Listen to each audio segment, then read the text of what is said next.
Okay, welcome everybody. Introduce myself first of all, Daniel Carey. I'm director of the Moore Institute, but I'm also chair of the Irish Humanities Alliance. And the Irish Humanities Alliance has brought us together here today for the second of a series of doctoral training workshops. Our theme today, as you know, is digital humanities and trying to get our heads around the implications, the possibilities, the opportunities for this particular area of study, which is clearly transformative in the context of humanities generally, and clearly much more than that. We have three speakers today. I'll introduce them in sequence. We're going to start with Orla Murphy. I'll say a few words about her in a moment. Just the plan for the format. We'll have a talk, and then we'll have some questions afterwards, and then we'll have a fuller kind of discussion, trying to bring together some of the themes of today afterwards. So, okay. Our first speaker, Dr. Orla Murphy, is based at University College Cork. She's a participant in the Digital Arts and Humanities Doctoral Program, which was created under PRTLI 5. And there are various participant institutions, including NUI Galway, and I think some of the students involved in the program are here today, so you're very welcome. That program has been quite innovative in trying to draw together the institutional resources of different places, different traditions, people on the art side, on the humanities side. In the case of NUI Galway, would involve Rod Stoneman in film, the Houston School, for example, and Justin Tonra, who's here, in working on English, but in a broad area of humanities research. I just want to say a few words more about Orla. She's co-chair of the Information Visualization Working Group, and I won't give the full details of all the other aspects of the organization, which are a bit tongue-tying. She's also involved in an EU cost action program on space and cultural heritage. I'm delighted to welcome Orla. Orla, thank you.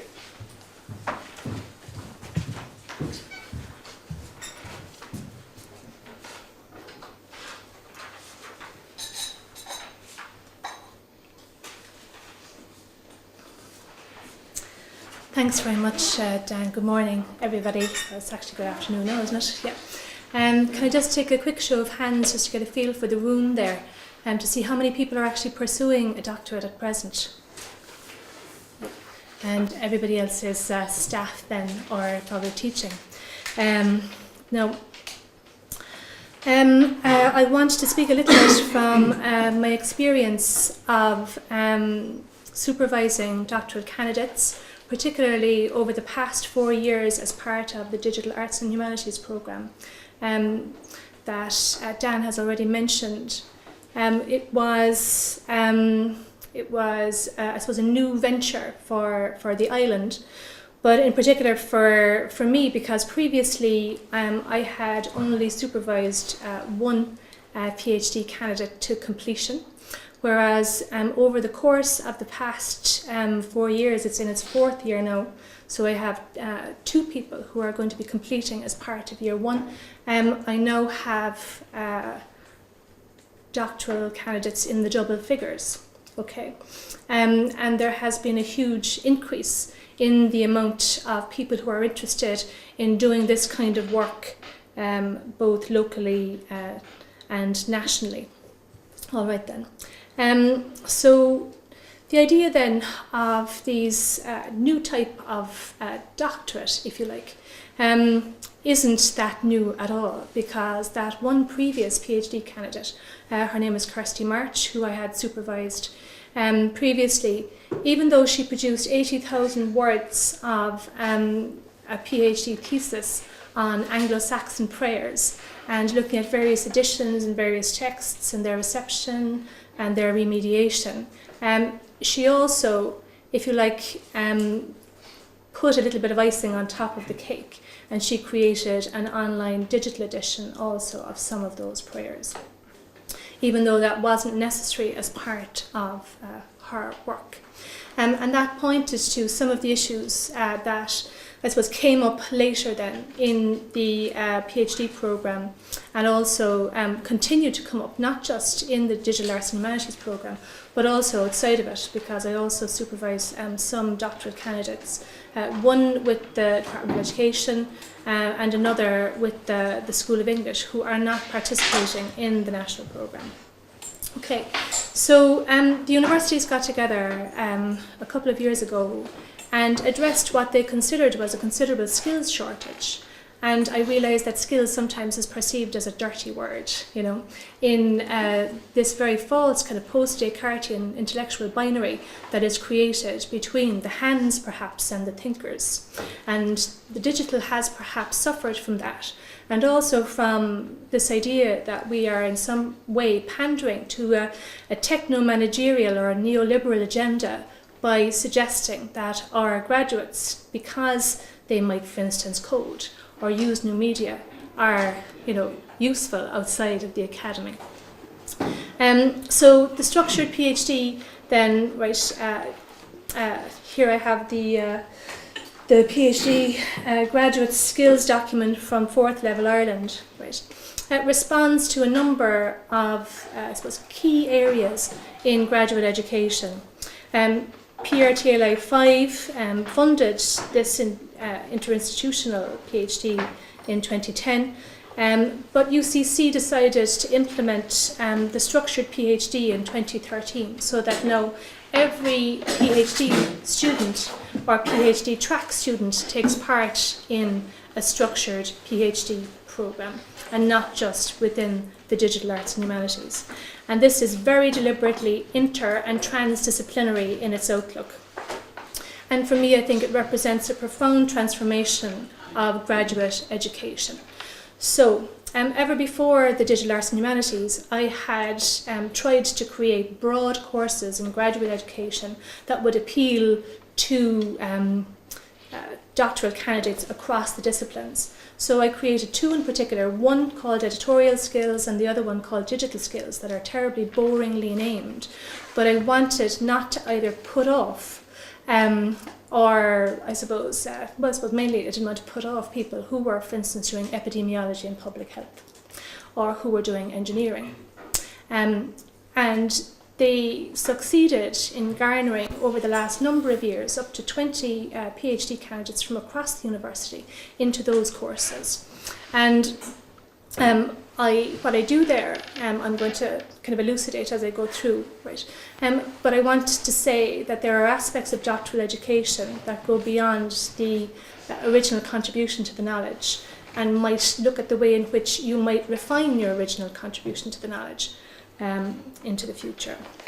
Okay, so the structured PhD then addresses key areas of concern, some of which will be fairly straightforward. What's the purpose of it, the knowledge of the PhD, what kind of know-how and skill range does a candidate get, what is the person's competence in a context, what is the person's competence with regard to particular roles within their knowledge domains, and also the idea that part of doing a PhD is learning to learn. Okay, all of that is very well documented. And they further broke that down into research skills and awareness, ethics and social understanding, a range of communication skills, personal effectiveness and development, career management, team working and leadership, and entrepreneurship and innovation. All right.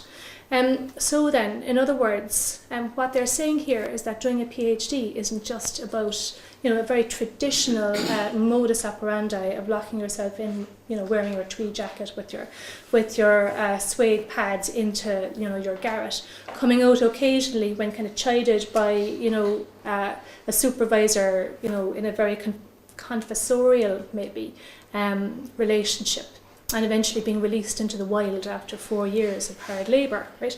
So they're attempting to break that down. And part of the success of some of those classes and courses in UCC, and I hope to in the DAH, right, but particularly locally, has been this, I suppose, cross-pollination of ideas. The idea that students from engineering and public health can come together with students in the arts faculty who are doing primarily either history or English literature, and they have a lot to say to each other, they have a lot to learn from each other, and they also need to learn, right, some of the same things around some of these key issues, perhaps around communication, maybe a little bit around career management, and perhaps something else around personal effectiveness and development. Okay, so it represents a change then. It represents perhaps this very profound change from previous perceptions. It's very outward looking. It's an engaged and participatory PhD or supervision arrangement. It is profoundly at times inter and transdisciplinary, and it does unapologetically move towards the professionalization of the PhD, in that we expect people who are ready to take their place either as academics or in alternative academic fields when they're finished their 4 years. It's very much a local thing, a national thing, and an international thing. Right.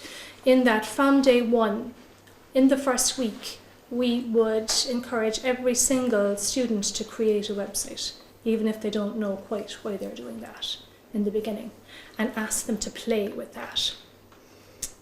Okay. We were encouraging them also to use a lot of tools at their disposal to become part of national conversations and international conversations, and to use in particular, for me, the most open and democratic of the social media outlets, Twitter, right? To follow things like Alt-Ac as they're coming towards the end of their PhDs, to follow the Thesis Whisperer, to follow Academic Writing Month, to look at creating Shut Up and Write sessions, for PhD education locally.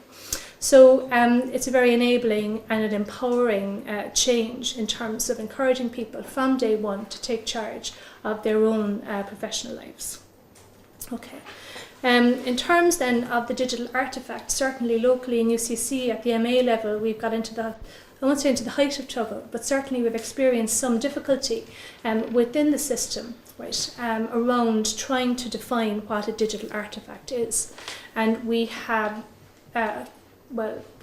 resisted a definition of a digital artefact simply because for us to define it, right, yes, it is going to be a database, yes, it is going to be a video, yes, it is going to be one of these specific objects, would be to absolutely limit the potential of the individual to create whatever it is they want to create.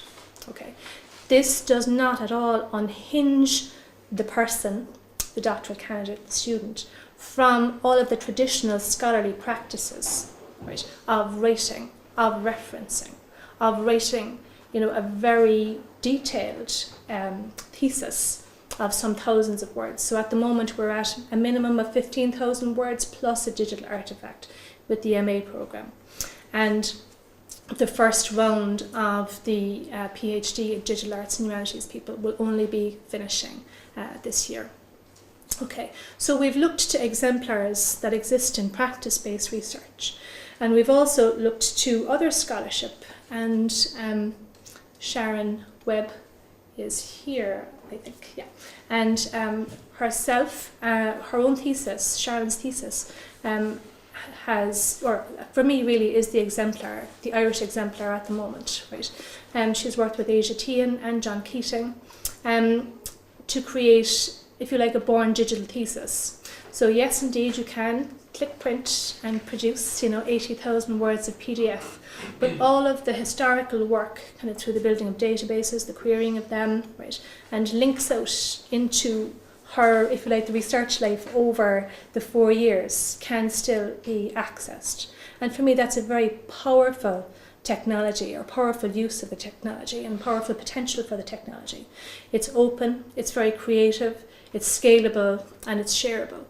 Okay, so in Ireland, right, we have gotten used to the idea of open access for research. And it's not just European bodies now, but also the IRC require us to have open access to publicly funded material. Now, as we are applying for European monies, right, Horizon 2020 also is running an open data pilot. Right? So in that, there is a box that you need to tick and explain why you are not making your data openly available if you are to be publicly funded. And that brings us to another level, if you like, in terms of how we write, how we make our resources available, and eventually how we engage with not just our research, but the research of others into the longer term. So from the beginning, we would advocate thinking outside the book, to be part of international conversations. And if there isn't a conversation happening about your particular thing, create it. Use the transformational power of these democratic social media outlets like Twitter in particular to create and maintain a professional presence online, for instance. So as a lowly, PhD candidate myself once upon a time, way back in the day, I would never have had the nerve in a huge, auditorium of 800 people at a major conference to put up my hand and make a statement or ask a question. But by simply tweeting a question or a remark to something like the MLA conference, you can be part of an international conversation that otherwise would be very inaccessible to you through, funding issues, the fact that you can't get as far as North America, in December, right? And there's a whole range of ways in which there's a transformational moment, I think, in terms of access for that. Okay, right, so this is Ryan Cordell writing in the Chronicle of Higher Ed in 2012, but it's a much longer article, so it's very, very prescient, I think.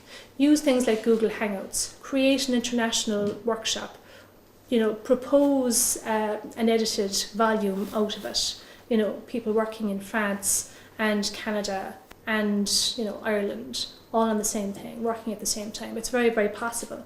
And you're no longer limited by time and space in that regard. Don't be afraid to use things like open journal software, freely available, in order to create an open journal. You don't need to be, overtly digital in order to be able to create that. And also to create an integrated social media presence around that and around your work. I only use social media for professional purposes. I don't use it at all in my private life. Okay, so and then you'll be outstanding in your own field and raising your flag. But essentially, right, it's about creating those conversations and not being afraid to start them. And if you like, changing the traditional relationship. I've given you some references here to Ryan Cordell and to the Irish Universities Association document. And also to Sharon Ashes and John's article or chapter in Internet Research Theory and Practice Perspectives from Ireland. And that book actually gives a very good overview of, if you like, the current state of play in Ireland in relation to other work in the field. And it's freely available to download online. Thank you very much.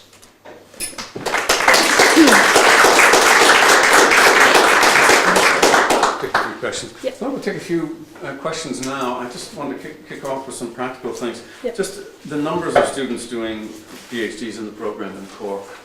27. Wow. Yeah. Wow. That's amazing. So there's there are 27 PhDs and there are 25 MA students, and this year we started a BA that had very good recruitment considering it wasn't in the CAO. It has 27 students. Wow. Okay. And how many staff members do you have? We were running it on smoke and mirrors, truthfully, Dan, right up until you do recently. surprise me. Yeah, smoke and mirrors. So technically, for a long time, we were running it on 0.75 of a person, right? In that people who were interested, myself and my colleague, Mike Cosgrave in particular from history, were seconded out from our departments, to teach, particularly on the MA and the development of the online MA in digital cultures, because we had a lot of interest from people, mostly in the cultural heritage organisations, county councils, galleries, libraries, who wanted to come and do the course but couldn't because they were working. So we are rolling out now, and we've managed to get past a programme approval panel in the university. We're going to roll out an online master's programme from next September. And we hope that those people who previously have expressed an interest and who haven't been able to attend will do that. And we're going to leverage social media mostly for that. So Google Hangouts for small workshops, and have tutors kind of designated, for about 5 people to look after them and help them. It's not going to be completely online. There'll be elements of it that are blended. So people will have to come in maybe at the beginning, and we make sure that everybody can use Twitter and Google Hangouts and, you know, all the different bits and pieces of technology. And once they are, then we'd like to then go into the wild after that. That's the plan. Wow. Other questions for Orla? We'll have opportunities to come back. Yeah, Mark? I'm wondering, when you do the training for the web presence aspect of it, if you if you deal with maybe the history or the tradition of creative web uses, like, well, internet art, and where do you actually work with the artistic aspects of what the potential can be to creatively use the web? I'm not an artist myself or a practitioner, right? But I do work closely with my colleagues, in particular Chris Clark and the Luxman, and also Sarah Wentworth, who is finalising her PhD this year now as well. Right? So she is going to come in now next week and teach on the MA programme. And I've co-curated an exhibition in the Luxman that's launching on the 20th of November we're calling it Selective Memory. And it's about artistic uses of the archive. Yeah. So one of the things that I'm interested in, coming from my own research, which is history of the book, right, is how people read, and how people read in this new dynamic, contextual, very linked environment, which is very different from the page, right? So, one of my standard things to start off with is a page from the Book of Lindisfarne as a multimedia event with lots of different languages. None of it really legible to the people it was, being displayed to. And I'm interested in that intersection, yeah. So as far as I'm concerned, it's foundationally about that, and perhaps not from, an artistic perspective, but coming from a medievalist's history of the book perspective, very much founded in the materiality of it, and then the lack of materiality sometimes online, the flattening of it, and thinking about, if you like, the phenomenology of the page or the site. So I'm interested now in my work in colour and space and cultural heritage, in kind of immersive environments and that kind of learning, digital learning, visual learning in that way. It's interesting in that context that so much innovative work has been done by medievalists, and Borges here as well, but that's quite a striking feature, which is interesting as possibly a separate conversation. But yeah, no, I think it's actually fun. I think it's actually very interesting, in that all medievalists are inherently interdisciplinary. You have to understand the history. You have to have a little understanding of book history. I think that you're from the beginning. You think about where the text came from, the work the text did in the world, and how it ended up on the page, and what happened afterwards, in a way that perhaps sometimes in more modern scholarship, that is a very sophisticated later understanding, perhaps, to be thinking about, the different, if you like, levels that it took for a book to be published by Penguin or something in 1920, and that kind of thing, even the paratext is important. Yeah. Mark? Yeah. In pragmatic terms, in terms of the traditional patterns of doctoral supervision, I presume with those numbers and very different types of projects, the sort of, say, the monthly one-on-one meetings, say, to take for example, what's changed about that, or what sort of attention do these students get? Yeah, well, I would hope that they get a very, certainly for me, because I'm very deeply interested in all of them, and would see my contribution to the work that they create ultimately is foundational, even though I don't see it at all in terms of me having all this knowledge and passing it on. I always describe them in terms of, initially kind of helping them to put on their roller skates or their roller blades or get up on the skateboard or whatever it is. And that my job essentially is to, build up a little bit of momentum and then kind of allow them to slingshot past me, into whatever it is that they choose to do. And I would consider it a failure for me if I hadn't, supervised somebody into a space where they are way better in that particular space than I am. In pragmatic terms, in terms of sort of the week by week, month by month, it just seems like this fascinating range of projects that I suppose I'm wondering also pragmatically how when they've slungshot it, what sort of feedback, how you so just taking the two that are finishing, James had a draft finished really last summer, right? So he's just refining now, right? So he's been with me for a long time. He came, through my BA seminar, right? So I've known him a long time. Similarly, even though Jack did a master's at UCL, actually he didn't, not UCL, he did it at King's, right? Rather than in UCC. He took longer to come to himself in that he started off thinking that he was a digital humanities person and then realised no, actually he's a digital arts person. So he's gone down a road of kind of games and narration. But for the most part, at all of the different stages, I would only have 2, 3, 4. This year was very bad, all right, it's 5, right?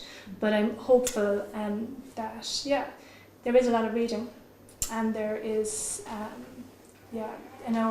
so all of my Thursdays are just about PhD students, so that's Thursday. I don't do anything else on Thursday. Right? So, and then everybody rotates through the month, so everybody has their time and that's it. Everybody kind of produces the work a week in advance, we read it. So there has to be a structure, but that's not a bad thing, I don't think.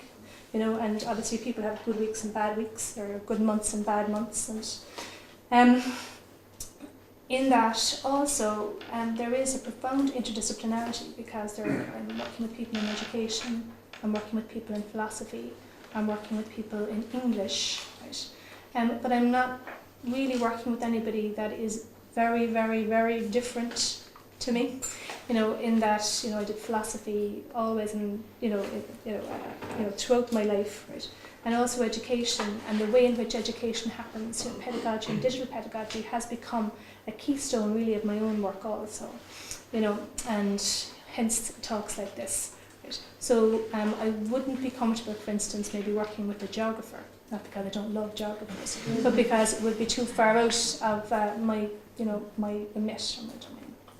Yeah, okay. Okay. It's okay. Yeah. No, go ahead. Yeah.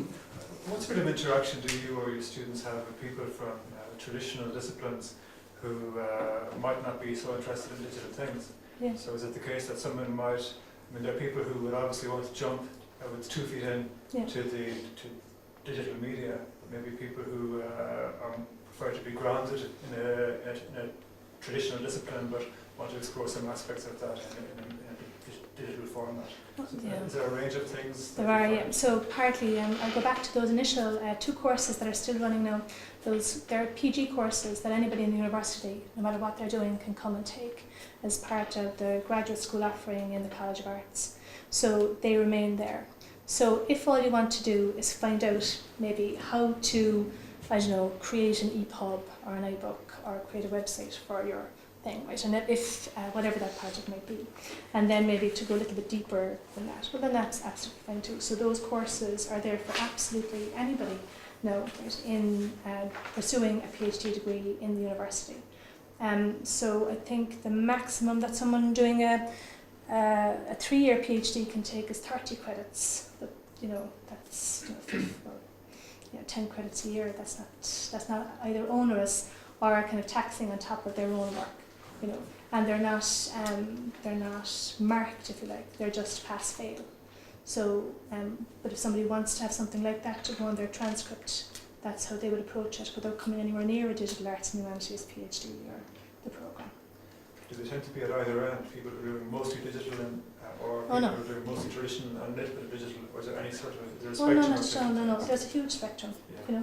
Even with the people who are with me, right, already, you've got some people that are totally kind of, developing, right, and, very far, if you like, deeply into code, right. And then you have other people who, kicking and screaming, realise that they need to do this, and not in a bad way, right, but that they've come to it perhaps with more reluctance than the others, but choosing still to do the programme rather than to go the traditional route.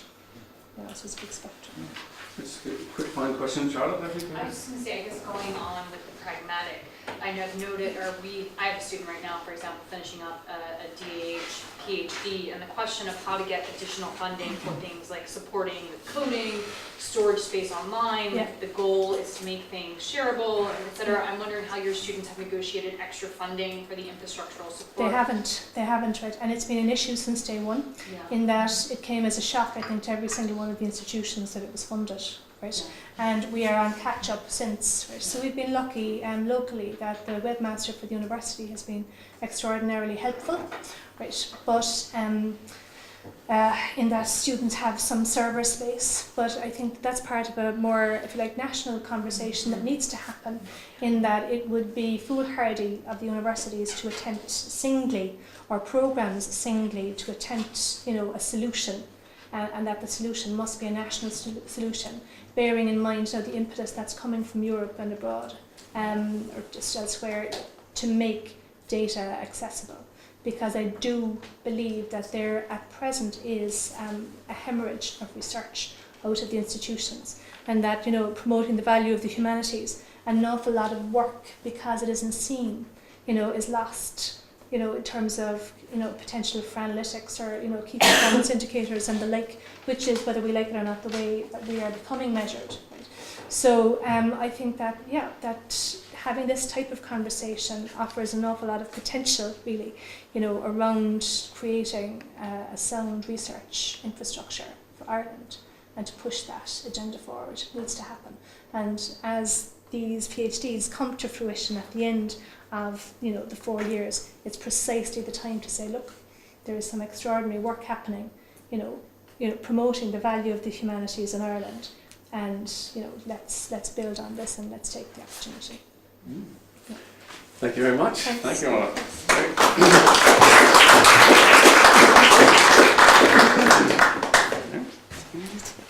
So you can go next. So in terms of the time.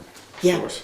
Our second speaker is Sandra Collins, and this is very apt to transition, actually. As I had anticipated precisely Sandra's role, which is as Director of the Digital Repository of Ireland, and I should really say nothing further, and in order to offer you maximum opportunity to tell us about this important infrastructural opportunity to do precisely what Orla was referring to. So, Sandra. Thanks, Dan. I usually hate going after Orla because she is such a good speaker, but in this case, I think she kind of teed us up very well here. So thanks, Orla.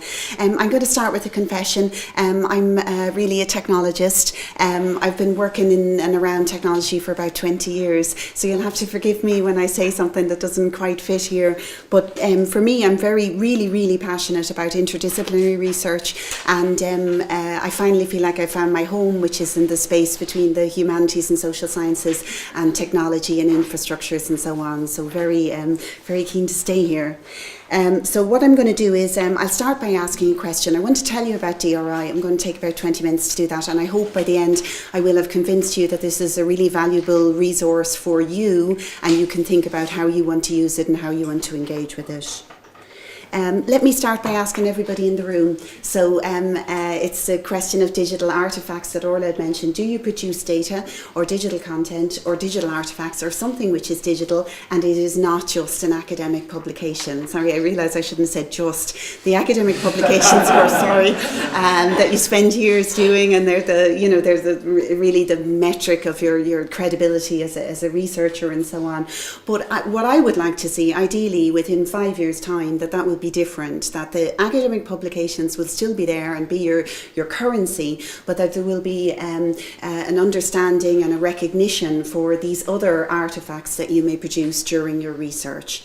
So if you do something like this, if you have some form of data artifact, some code, some picture, something which is digital, do you want those digital products to be used in the future? So do you want to preserve them for future use? Do you want other people to see them? Do you want to be cited by other people for them? So if they see them, they want to give you the credit, they want to say, this researcher did this data set. And do you want them to be used by others as well, and used in an appropriate and sensible way? So if the answer to any of these questions is yes, then please pay attention for the next few minutes, because I'm going to talk about DRI, which should give us a platform to do this. Okay, so what is DRI? So it's a national trusted digital repository for humanities and qualitative social sciences research data. And so what we're trying to do, we're a large scale project, we're funded by PRTLI Cycle 5, and what we're trying to do is to preserve, link and share all this really complex Irish data online, and it's our cultural and social heritage. So immediately now we would like people to see it and use it, but we have a very long game in mind, because we want to preserve this, like the libraries, like the National Gallery. They're preserving our physical cultural heritage for the future. We want to do it for the digital. So what do I mean by digital preservation? So I'm trying to tell you that we're solving a problem, but let me explain what the problem is first. So digital preservation is, I have my thesis, I did my PhD in mathematics, it's in a box in the attic and it's on a 3.5-inch floppy. I don't know how I would, if I was crazy enough to want to see that work again, I have no idea how I'd get it, because I don't have a machine that can read those formats anymore. So this is the problem of, if you want to keep your data safe, you're probably safest to write it on a piece of paper, because the chances are that's going to last longer than any of the digital artifacts that you create at the moment, unless you actively manage them. So formats go out of date, standards go out of date. I suppose the whole digital industry is built on driving you forward and making you buy new products and new software. And when you have a sort of commercial driver behind all that, that's why the old legacy stuff gets left behind. There's no market, there's no money in it. So digital preservation is all the policies, the strategies, the actions, the technology, the people, I would say, that ensure that your data that you have now can be accurately rendered in the future. So it's about combating the digital black hole, digital obsolescence over time. And John runs the library here in NUIT. You know exactly what this is. You preserve all the physical artifacts, and the digital artifacts is really coming to the fore now, and it's a massive challenge. So where are we now at DRI? So we're 3 years into a 4-year programme. We're a large project. We're 35 people at the moment, and we've had past colleagues of about 18. So people come and go, they move into industry, into other academic posts and so on. And I would like to think, well, I do know we started from scratch, I would like to think we are known for digital preservation infrastructure and technologies. We're about archiving and metadata. We are very careful about access and rights, so that it's not just enough to publish the data, but you have to know that you are able to use it, what you can do with it. And really it's about this incredibly complex HSS content and the context around it. And that's really what you are specialists here in the room, is how do you interpret that? What's the context to that data? Okay, so this is the multidisciplinary team. So this is why I love this job so much. Of those 35 people, we're software engineers, designers, social scientists, humanities scholars, archivists, librarians, policy people, Irish language people, education outreach, legal and programme management. So it's been, I would say that we probably spent the first 6 months really understanding what everybody else did. Because if you're going to work together interdisciplinary, you know, that has to be respectful of all the skills and expertise that come from the different disciplines. But a big part of understanding what someone else does is being able to interpret the language and just reach a common understanding of what everybody is and doing. So this is what DRI looks like. It's a prototype at the moment. It will be launched publicly in June, so I'm giving you kind of a sneak peek here. It is an online resource. It is a place that you will go to look at collections from some of the premier academic institutions and the cultural institutions across the country. That's a collection from Trinity College Library. So we have 5 different demonstrator projects that we were fortunate to have funded within DRI, and that includes Irish language collection from NUIG, collections from the Trinity Library with a big focus on Harry Clark, collections from the National College of Art and Design and the Kilkenny Design Workshop. Letters of 1916 comes to us from Maynooth, and one more I've temporarily forgotten. Okay, I'll come back to that one. Sharon can remind me. Okay, so and what does it look like when you open up a collection? You can see the digital objects inside it, but similar, I think, to really what you associate with archives and libraries, very important to have the full metadata. So often the expertise is not necessarily in the object itself, but in all the research that is put into that object and understanding it and curating it, and that's often to be found in the metadata. So metadata, we spent a lot of time talking about metadata, and this was a big undertaking that we took in the first year of the project, and was led by Sharon Webb, who's here with us today as well. And that was, if we're going to preserve metadata standards, if we're going to ingest them into the repository, what ones do we pick? Because there's practically an infinite number of metadata standards. So we surveyed the major institutions in Ireland, the universities, cultural institutions and so on, and found that the most common metadata standard used is Dublin Core. And that's not an answer in itself because there's so many variants on Dublin Core. After that, EAD, ISID, MODS, MARC and so on. So these are the metadata that we ingest into the repository, and they're the ones that we put our focus on in order to open them up for people to use them. So how does this work? So a collection manager, if you own a collection, then you there's certain deposit terms to hand over the collection into the safekeeping of DRI. DRI is built on top of Fedora Commons, which would be fairly common, at least a widely used institutional repository software.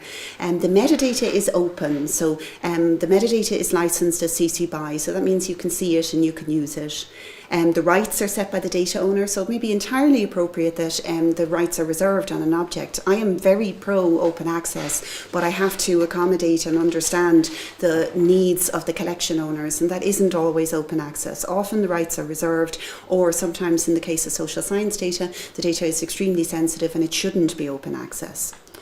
We mint DOI, so that is a key tool for being able to cite the data. There's no point having the data and you say, well, it's on a server over there somewhere. That's not citation. So there has to be an equivalent to your H-index or however you cite academic publications, but for the data. And then because all the data is in a single site, well, it looks like a single site, it's actually distributed, what you want is to be able to search across collections and to be able to make richer connections and links between a theme that is best answered by looking at multiple collections. And that's really the reason, I think, as well, for a national perspective on this. Okay, I thought I'd take a minute to talk about some of our leverage projects. So these are other projects that we were able to get funding for because of this core infrastructure at the bottom of it. I think it's the thing that Orla was talking about as well. It's really important.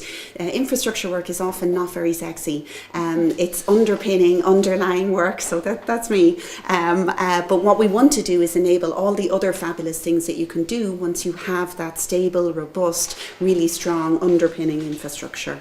So I'll give you a teeny quick little tour. This is Inspiring Ireland. So what we were trying to do here is to work with the cultural institutions for this kind of art data, so for really visual digital objects, and to curate them together to give a kind of national perspective on that.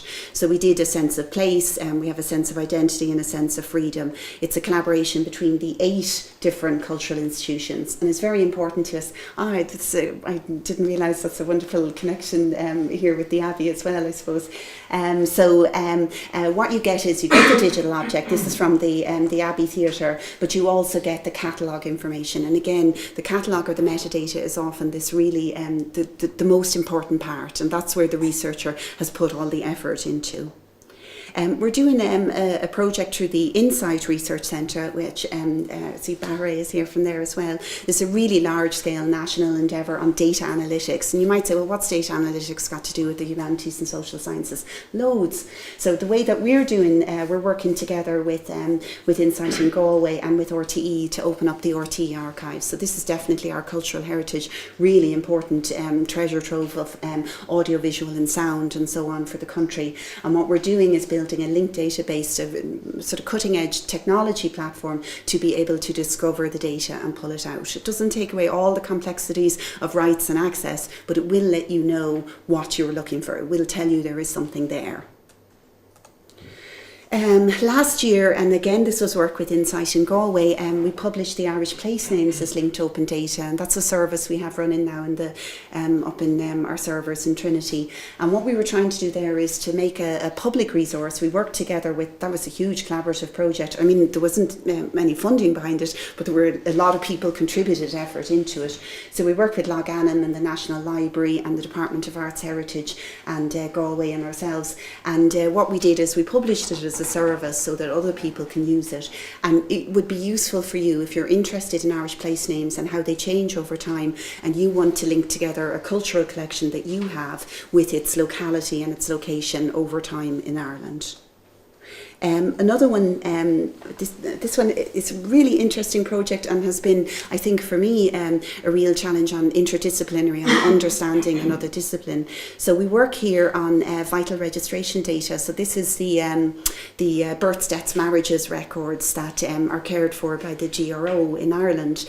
And we're working with historians, archivists, and again the technology, and again that's Insight in Galway here.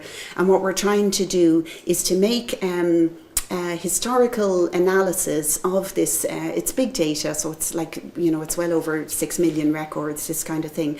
And what we're trying to do is identify, say, underreporting of infant or maternal mortality and things like that. And it's been a very learning process in taking a question that a historian asks, which is very, I suppose, sort of evocative and, expressed in words, and eventually to turn that into a query that runs on a large database. So very great learning on both sides there, I think. So what do we stand for? What do we care about? So these are the things that we care about. We care about digital preservation. So if you have data, don't put it on your memory stick, get it into a trusted repository. And that might be here in an institutional repository on site. It might be with a researcher in the department that runs an archive, or it might be into a national repository. Find a home for it, because your memory stick may get corrupted. Clarity on rights, licensing and data protection. It's not enough to publish the data. It's really important that people understand what they can do with it. If I pull something off a website and there's no clarity on rights to it, I have no idea if I can use that or not. I might be breaking the law. So, even if you can't use it, at least you can't use it. Ideally, though, publication under different forms of open access. Open metadata, open access where possible. We'd say definitely open metadata. How can people know, even if they can't use the information, we need to know that it is stored safely somewhere. And that for researchers who do this, so for the data scientist, the digital archivist, the data curator, the person who's working with this data set, and that they would have some recognition for this, because it is incredibly time-consuming, skilled, expert work. And for everybody that puts time into that and shares a data set, why do they do this? I am so impressed by people's initiatives and efforts to do this, but they are not recognised in the way you are when you publish an academic publication. So we really need recognition. We need proper funding for it. We need citation mechanisms and commonly adopted ways in order to give some recognition back to the source of the data. And we'd be very, I suppose, I don't know if it's an Irish thing, but let's share the expertise, share the costs, share the infrastructure, share the data. So let's reuse where we can. There's not a lot of money in the system at the moment, and there's an awful lot less money in the humanities and social sciences than there is in science. So let's get the best value that we can out of what investments we have. Okay, so I hope these would be useful resources for the researchers here in the room as well. We spend a lot of time, so we do academic publications, but we spend a lot of time on these kind of reports and guideline documents, and I hope that they are a useful resource. So they're about using Link Loganum. There's Motif was a project on thesaurus construction and so on, and I guess I'd encourage people to have a look at them. We'll be releasing a lot more over the next 3 to 4 months. There's a bit of a pipeline and getting them out. Okay, on the education and outreach side, so I don't think that anything will happen. Even if we built the most perfect infrastructure in the universe, that would not be enough, because if people don't know about it and people don't have access to training on how to use it and how to access the data, how to curate their own data and preserve their own data, then we're really not moving forward as a community. So we put a lot of work into this. Each year we do a conference that's at least 300 people, so that's a big endeavour. It's pretty time consuming. But we also do a lot of smaller scale things, so workshops in-house. There's one in the academy there that never normally sees that many power cables needed. So we do kind of specialist smaller things, and we partner with other institutions to bring in experts to talk about various things. And we enter competitions. We just try to do a lot of awareness raising, I suppose, as well. I have the DA symbol up there because one of the really important things, and I'm so glad you have questions about it here already, is we had the opportunity last year to get involved closer with the DA programme, and we have the great fortune to have Sharon Webb as the knowledge transfer officer for the DA programme, but Sharon was really there at the foundation of DRI as well. And so one of the things we said is how can we get DRI to provide a service, to be a resource for the DA programme? And Sharon has all the answers, not me. But some of the questions we said about that was like, what services can we offer for research data? So some of the data I would have shown you pictures of are maybe digitised manuscripts, digitised paintings and so on. But what about the data that you're creating yourself? And that's a result of publicly funded research. It's research data. So really what we want to do is to find a way to engage pretty closely with the generation and the ingestion, the preservation and the use of that data.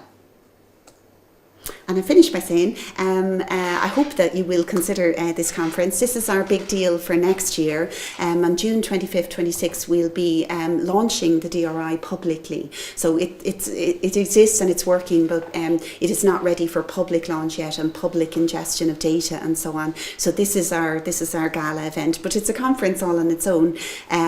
The target of it is it's about digital preservation for the arts, social science and humanities. So I would imagine there is a huge intersection here in this room. So please consider it, and please come along and engage closer with us. Okay, thanks.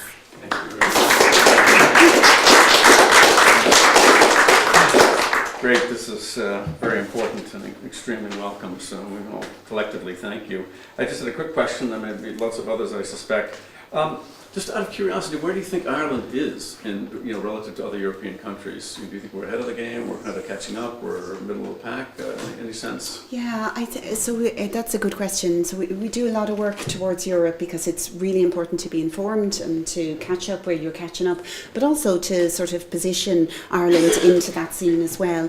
It's hard to put a number on it, but I would say middle now, because in having this, this was a really big investment by the Irish government to build the repository. So that puts us in a place where we can now go into the H2020 bids and so on.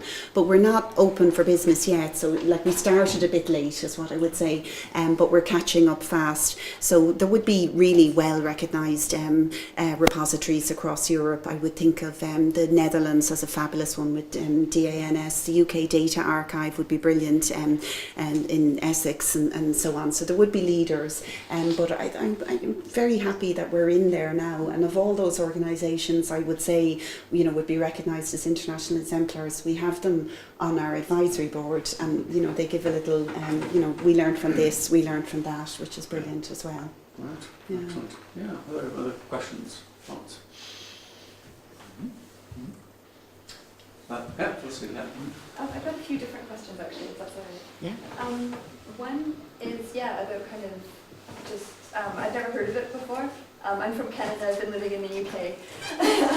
And so it sounds really exciting and cool, but I'm trying to get my head around sort of the scope and the future of what you're doing, and how to get other countries to do what you're doing. So it sounds really good with the international conferences and stuff, but I'm thinking in particular in North America, I bet they'd be really interested, especially things like the vital statistics and stuff like that, for immigration, research, and there's all sorts of things. So are you kind of looking even across the Atlantic? Or? Yeah, so absolutely. So there would be exemplars across Europe and really, really strong leadership in the States as well. So a way that we do that is we try to find international organisations and hook in there and then start contributing in a kind of leadership way there too. So the one that I've put a lot of work into over the last 2 years is the Research Data Alliance, and it was set up by the European Commission funded it, but on a tripartite thing. So the NSF, it's funded from the States and from Australia, and it's the only organisation that I know that's really global. It set itself a global challenge, and the challenge is to be able to share research data anywhere across the world. So it's through organisations like that, but you can get lost in them as well. So that's why I never want us to lose our, we're Irish, it's a national endeavour, because you can get swallowed up. And the other important thing is to maintain. This is about humanities and social sciences data, and that's different than really massive quantitative science data, environment data, particle physics. Yeah. So Research Data Alliance covers all data, all disciplines, all countries, and that's a very important platform for us. But it's equally important to tour around Ireland going, have you thought about this? Or, here's a space for us as a nation. Yeah. And that actually ties in really well to my other question, which is, are you interested in research data in our social sciences humanities that's only about Ireland, or that's being produced within Ireland but could be about other places as well? Yeah, so yes, and I'll give you another one as well. I'm going to complicate that more. So it's Irish data by Irish people for in Ireland and all that. It is, so we worked, for example, with the Chester Beatty Library, which is an Irish cultural institution, but its holdings are primarily Oriental, would be the right term. And then the other thing that we want to do, we've been working with Minister Deenahan, who was the Minister for Arts Heritage, but is now the Diaspora, and he's very keen to get content from the Irish diaspora, particularly in the States, cultural content, into Inspiring Ireland, so that we have, so it goes the other way. So it can be Irish content that's in other countries, but would be of interest to us here too. So it has to be it all, yeah. Great. Yeah. Okay, I'll leave the rest to Okay. other people to ask. Thanks. Justin, I think you had a... Thank you, Sandra. It's always good to be reminded of the value and the importance of the DRI. I was struck when you were speaking about the analogy you made between the DRI and national institutions like the National Library and the National Museums. So my question is, what are the prospects for the DRI of being funded in the future in a similar way to those national institutions? Yeah, okay, so that's a really important question, and I'm going to talk around it but not actually really properly answer you in advance, so just warn you. So one of the things we said at the start is, what are we? So we thought about, should we look towards being a national digital cultural institution and so on, but I think we have a really special space in being part of the educational sector, so I'm keen for us to stay here. There's a number of strategic reasons behind that. I think that this is a space that needs its own cultural institution, needs its own national digital institution. The way that we work as researchers and academics really fits very well into this sector. And each of the cultural institutions again would say that we're the experts in. Again, it would be, we're the experts in art, we're the experts in historical objects and so on. So we didn't want to take from anybody else. We wanted to find a space where we could do something unique and something valuable and not actually take away from anyone else. Now, but the issue of, I think the harder question is long-term funding. How can you be a preservation repository if you don't have funding in perpetuity? Because preservation means this data will still be available to you 10 years, 20 years, 100 years, because we are keeping it safe. And I can say, but our funding runs out. So that, it's a contradiction. So this is, this is a problem recognised over the world. Infrastructure, and not just data repositories, but infrastructure tends to be funded by project funding, which is finite, and it's a well recognised thing. So we do a lot of work towards the Commission saying, can you change this? Could you think of a different way to do it? But if there were an easy answer, I suppose we would have figured it out by now. So in our personal case, we're back to the Higher Education Authority, who is our primary funder, and saying, look, we can generate this sort of value. We can double our income through other projects as long as there's a small core. If you can maintain, give us funds to maintain the machines and a small core of people that are the heart of the thing, we can double it. We can open up Page 2020. So and then if if that doesn't make sense, all those opportunities, they won't be there. And still, I guarantee you, within 5 years' time, you're going to be mandated by Europe that you're going to have to build a repository, and then you'll be starting again from scratch. So I hope that it's a compelling argument, and that's the stage that we're in. That's the conversation we're having, and I'm optimistic. But yeah. Final quick one, yeah, Peter. Yeah, I have one.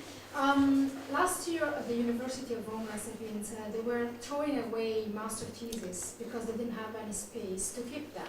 So I was wondering if in the near future we can foresee some kind of partnership between a repository and universities to only produce digital theses that can be preserved in the repository, or is risky because of lack of funding, and it's still better to have the paper version, although then we don't have space to keep them.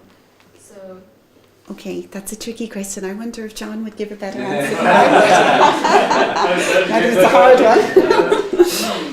Yeah, well, I mean, just a bit off the top of my head, it's one we kind of grappled with here, because we now at least have a situation when we do publish and preserve PhD theses digitally. I suppose it's been mandatory since around 2011, 2012. And the question that we've had, and it's still out there, is do we need to continue to have the paper version in parallel? And I suppose it probably needs to be revisited, is the short answer maybe at the moment. I suppose there was certainly, I think it's quite difficult to go immediately to an all digital solution, because people will say, can you depend on that? So that's why we have both in parallel. But on the other hand, yeah, paper versions, they're in many ways more secure, or we feel better about them, that's just say we feel they're more secure. But of course, they're a burden on the student who has to pay for them to be bound, and of course, they're a burden on libraries and universities in one sense, as in finding the storage for them. So that it would be, in some ways, very convenient if one could be convinced of the reliability of digital access. I think we're just not there yet. I think there'd have to be a debate, and it can't be one person who will suddenly say, let's go all digital. So for the moment, and I don't know for how long, we'll continue with both, I suppose. Yeah. Sorry, it's nothing definitive, it's one of, like many things, an ongoing debate, and it hasn't reached a conclusion as yet. Yeah. And I would say, and that's in the case where it is possible to turn your thesis into a print document, but I think times are changing as well, and you know, as the thesis may become more digital, there may be a case where it's born digital, and digital is really the only way to represent it, and that would be something that needs to be saved digitally rather than trying to print out, you know, an art installation or something. It doesn't work. Yeah. Thank you very much, Sandra. Great. Okay. Right. So a bit of technical rejig here. Our third speaker. We tried this several times. So. Good stuff. Our third speaker is Daniel Powell. Delighted to have him here for a number of reasons. Partly, he demonstrates that there are interesting career opportunities because he's working on his PhD and is yet a postdoctoral fellow. So he's in a very interesting ontological space. Gives us great hope and encouragement. That sounds about right. Daniel's a native of South Carolina, but also experienced as doing his PhD at the University of Victoria. And he's currently a Mary Skłodowska-Curie fellow at King's College London, part of an initial training network which has been set up there. So all of this is very interesting and significant. He's working on a Renaissance Knowledge Network project there. So indeed. And that final question was really awesome, because I'm going to talk about some of the things that give people in repositories heartburn. So this grew out of, it's called Beyond the Proto-Monograph, question mark. It's an important question mark.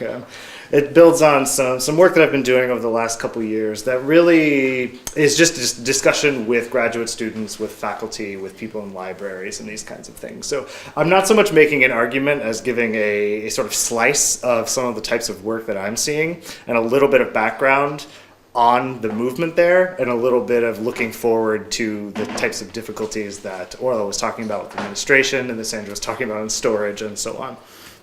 So thank you for that introduction. I'm Daniel. I'm associated with DDH at King's College and the Electronic Textual Cultures Lab at the University of Victoria. Feel free to tweet at me. I've been tweeting the whole time. I don't think we have a hashtag, which I didn't know whether to make one up or not. Yeah, feel free to tweet. And so I'll just dive right in. In the US, at least, there is a ton of conversation about reforming the PhD. It's seen as, especially in the humanities, something that is under attack. We're not producing graduates who can do anything. etc. It takes, the average time to completion is 9 years in the United States. That has something to do with the anxiety surrounding this. So organizations like the Modern Language Association have really been trying to take this on and take an active role. And what can we do to trim time to degree, to make our graduates more sort of employable, to do innovative work, to transcend disciplinary boundaries, et cetera, et cetera, et cetera. There's lots of task forces. The American Historical Association has done similar things. This is a blog post from 2011, No More Plan B. They made a really big splash within the sort of graduate studies community and then the humanities and arts and letters in general. It engendered a lot of discussion about what does this all mean? What is the PhD for? Et cetera, et cetera. Those are mostly confined to the US and some in Canada. And in doing some research for this talk, I mean, this is obviously a concern here too. The Bologna process has tentacular, drawn-in doctoral study, and they have very particular ideas about what it should be and how it should be transferable among different countries and so on. As part of that, I came across this. This is an initial training network, actually. It's the same type I'm a part of, but is pretty much a global study about what does it mean to educate someone for the knowledge economy in Europe, and it's part of the sort of last major initiative and so on. And obviously, this is a topic of discussion in Ireland as well. The future of this is a very long document. I read most of it. Some of it jumped out at me as similar. Some of it were very sort of local concerns. In all of those discussions, though, a large part of what is being discussed is sort of what is the capstone of the PhD? What do students need to do to sort of prove themselves as capable of being awarded this degree? And how can we hit the 15 other birds that we're trying to hit with the dissertation, with the capstone project? These are just some quick excerpts from the one on the left is from the Inside Higher Education, which is sort of the leaner, meaner, cooler version of the Chronicle of Higher Education. And it's about the dissertation, and it builds on a couple years of panels like the one on the right at MLA, sort of really attacking the idea that the dissertation is or the thesis in Ireland. You can tell where I'm from. I'm using them interchangeably, although I'm used to thinking of theses as master's capstones. But what is it? Does the idea of a dissertation or a thesis as a 100,000 word monograph make any sense in the world that is coming? And Orla and Sandra, I'm sure will have heard this many times. We know how to work with the 100,000 word dissertation. We don't really know how to work with some of the things I'm about to show you. And there's a lot of discontent. This is a quote from the Hack the Dissertation Collective, sort of this very site that's sprung up and has been talked about at MLA and at the American Historical Association and some, like the Haystack Group in North America, especially the Humanities, Arts, Sciences, and Technology Advanced Collaboratory, I think is what that acronym stands for. They changed it 2 years ago and I've lost track. But amongst students especially, there is the sense that the types of work they are being asked to do administratively, I include myself in this group, to fulfill degree requirements is not necessarily lining up with what scholarship is becoming, and what it can be if we're actually interested in building new knowledge, especially in digital ways. And some of this builds on thinking about scholarly communication in general. Kathleen Fitzpatrick is the Director of Scholarly Communication at the Modern Language Association. She's been really active in heavily questioning the role of the single author scholarly monograph as an efficient way to do scholarship. Her book, Planned Obsolescence, she says it's not dead, it's undead, it's a zombie form that we have to do for promotion and for degrees and for all of these logistical and administrative processes, but no one publishes them anymore. They're very expensive and they take a really long time to do, which leads us into thinking about scholarly communication writ large and the publishing system. And the reason this is important is because this is all what is thought about to come directly after the dissertation. The dissertation is a training ground for that kind of thing, for publishing your first monograph. It's supposed to be hopefully your first book, if not in its current, not in the form that you finish it in, but in the next form after hopefully as short a time of revision as possible. And so then we start looking at the requirements for dissertations, and this is just plucked sort of at random from University of California, Santa Barbara, and Columbia University. What I find interesting about these definitions, and there are a lot of them, is the things they don't say. None of them, they don't ever break down and say they're supposed to be single author. That just goes without saying, which sounds really obvious, but thinking of, especially in digital humanities where collaborative scholarship is the norm, that's kind of a weird thing. I'm dealing with this right now. I've published several things with large teams from projects, from digital humanities projects I've worked on. What does that mean? Can I put that in a chapter? Like how mechanically does that work? Do I just reprint things? Do I have to revise all of it? Like I've already written or co-written a lot of this stuff. It brings up a lot of questions, and they're all measured in pages. They're all page numbers, which I find interesting. Because it leads us to questions like, what are the changes in scholarly communication that we see in terms of non-traditional forms of publication, of innovative work, of doing things like publishing digital humanities archives? Like, is that the equivalent of a monograph? Is that like half a monograph? Is it one article? I mean, these are real questions that have very wide answers. I was talking to a colleague in Australia, and we had the discussion that editions just don't count for anything there. They're not assessed as part of the promotion and framework. They're just nothing. You just do them on the side. Like peer-reviewed articles and monographs are what counts. So it doesn't matter if you spent years editing something. That's just service. Which, and, you know, every country and every organization has those types of problems. So the rest of this, and I have a lot of stuff to talk about, but I'm going to try to go a bit quickly, and we can go back to stuff in the question period, is to think about what the dissertation or the thesis is becoming in the age of digital scholarship. And the answer is it's becoming all sorts of crazy things that we have no idea how to deal with. So I just have this number of examples over here. This is from a colleague of mine, Nick Van Orden, who's a PhD student at the University of Alberta. It's a sort of long study of how dissertations are made.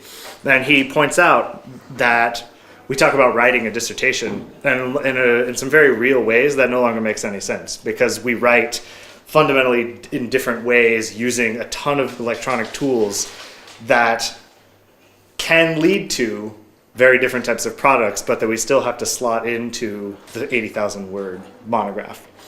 Or Nick Suzanis just graduated, I think, with his PhD from the Teachers College at Columbia University, and some of you might have seen his work. He wrote his entire dissertation in graphic novel form. And those are some screenshots of his, well, the one on the left is from him, and the one on the right is from Scott McCloud's Understanding Comics. And it's this really fascinating project because it's written, that's a page from it. It's written like that, but it's also designed to question sort of the medium. Like, it's about how we learn and how we produce knowledge, and it's basically an argument for expanding beyond the long form written product. And he finished. He has been much feted by sort of the higher education blogosphere articles and newspapers and stuff. I mean, he really has made waves because it's a very different thing. Some of the funny he was on a different panel that I put together, and one of the things he had to deal with was his institutional deposit had to be on 8.5 by 11 paper. And they said this was fine, but it had to be on 8.5 and 11 paper with 1-inch margins.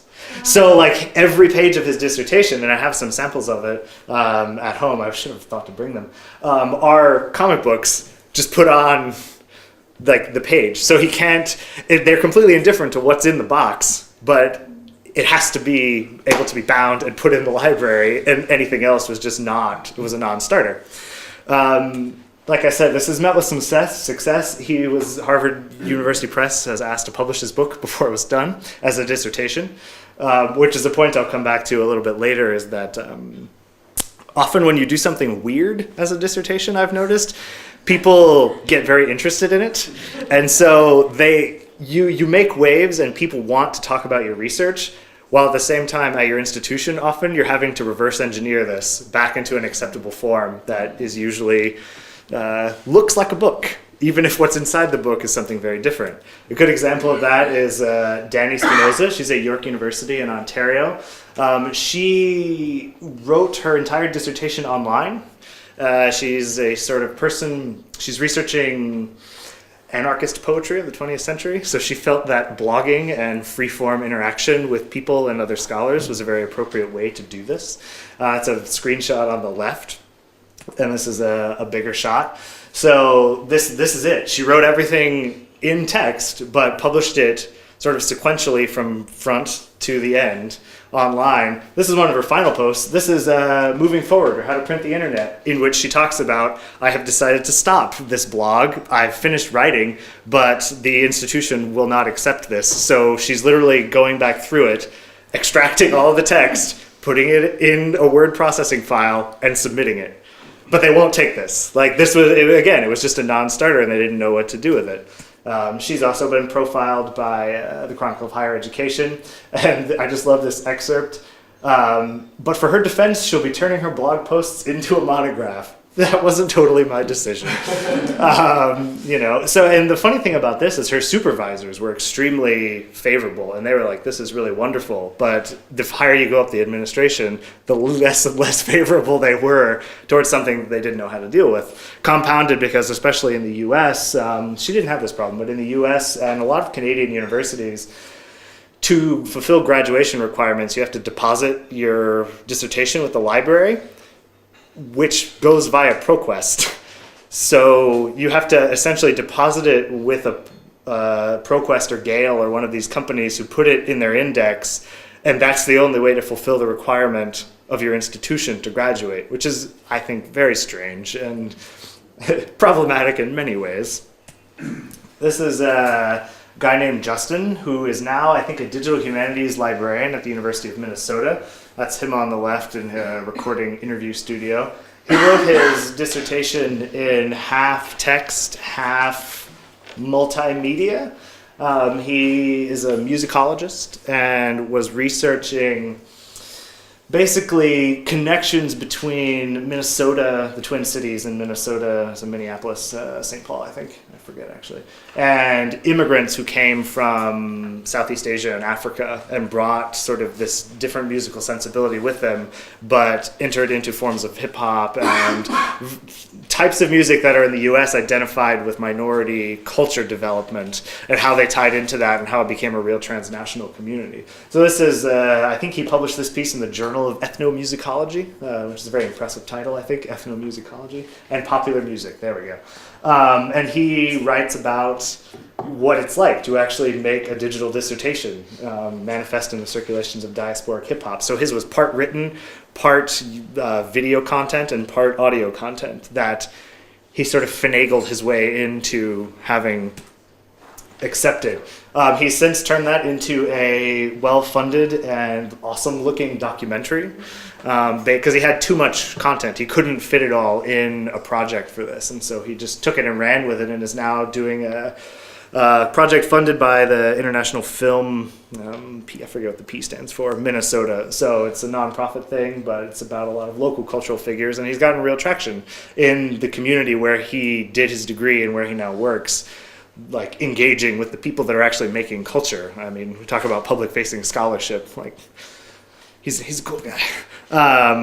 This is, I think, the last one I'll talk about, if I remember correctly. This is a guy, Joseph Lindley, who's at the Highwire Center for Doctoral Training at Lancaster University, which I'd never heard of until Joseph got in touch with me about publishing some of his work. And the Highwire Institute is this crazy sort of multimedia, arts, humanities, and culture thing. It's sort of funded on a 6-year model of experimenting with graduate study at Lancaster University, and everything is like this. So he did his project on he did his master's thesis as a co-written portion and a series of videos reflecting on writing his dissertation. or his thesis, and I think the right below his institutional affiliation was his publication. He's gone on his publication information for that piece, and he's now doing his PhD at Highwire as well, and is sort of updating these videos as he goes along. And one of the things that we've talked about is he has continually had to revise down how out there he can be with his he basically said, I got away with it at the master's level because of exactly where I was and exactly what I was doing. But as you get more and more towards doctoral training, he says, I have to kind of narrow it down more and more to fit the mold of a written argumentative document. And a lot of these projects have come up because I edit along with Melissa Dalgleish, who was at York University that I mentioned earlier and was a part of an earlier version of this talk. We're doing this project called Graduate Training in the 21st Century on basically what does it mean to be a graduate student. I would encourage you all to look at this, and if you want to submit something or run a cluster of content, let me know. We're in the process of uploading our first cluster right now, which is on the dissertation and theses, which is why I have all of these people's names like on the tip of my tongue, because I'm working with them all to publish reflections about their doing projects like this, examples from their projects, and so on and so forth. And that should be coming out in the next couple of months. So to finish up, I think I'm reaching the end of my time. So I had to look up the title for this because I couldn't quite remember what I was supposed to be doing here.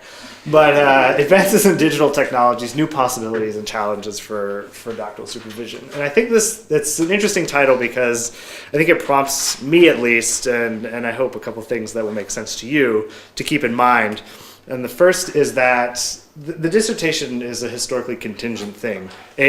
We think about our own processes, especially in academia, which in many ways, to me, is one of the most conservative organizations writ large. Like individually, that's not the case, but in terms of our systems, we're basically operating like it's 1860 in Germany. Like really, that's where a lot of this has come from.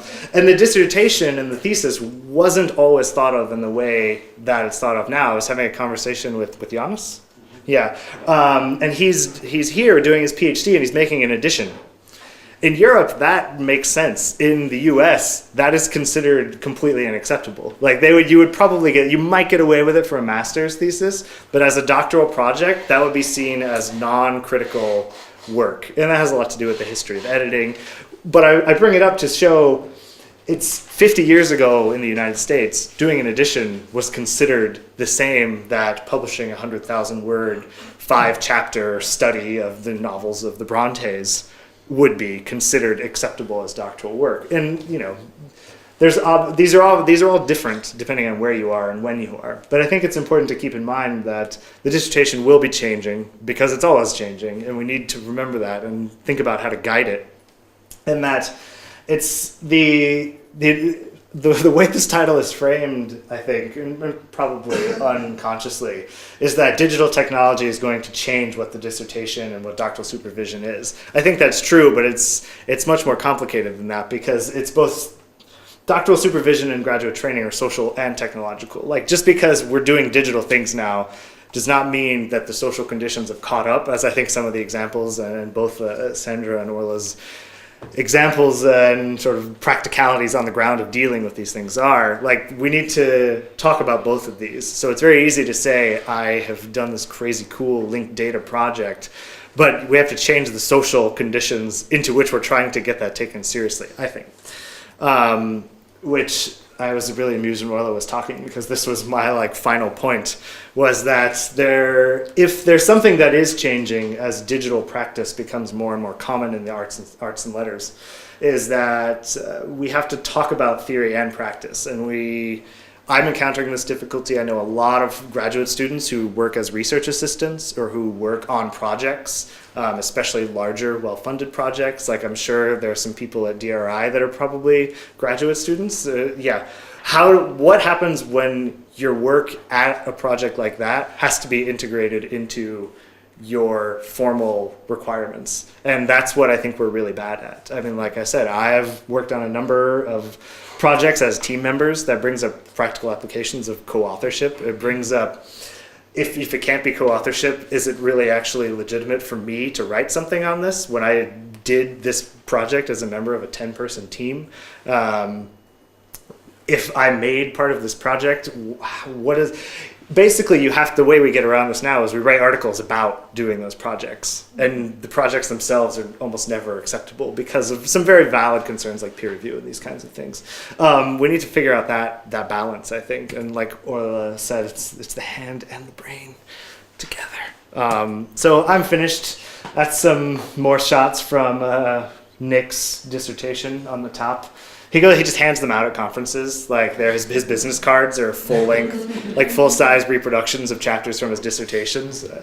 He's doing all right for himself. So thank you. And if you have any particular questions, yeah. Thank you very much. Yeah. It's a bit of a whirlwind, I know. No, it's fascinating. Open up some major vistas there. I mean, one of the key issues, you're absolutely right to point out the issue that a PhD is a conservative exercise. That's its tradition. But you're now meeting, and there's always pressure against that. And that one can parody the conservatism of it. On the other hand, part of the conservatism is to assess standards. And what you've invited us into is this whole terrain of how do you assess? What is a contribution?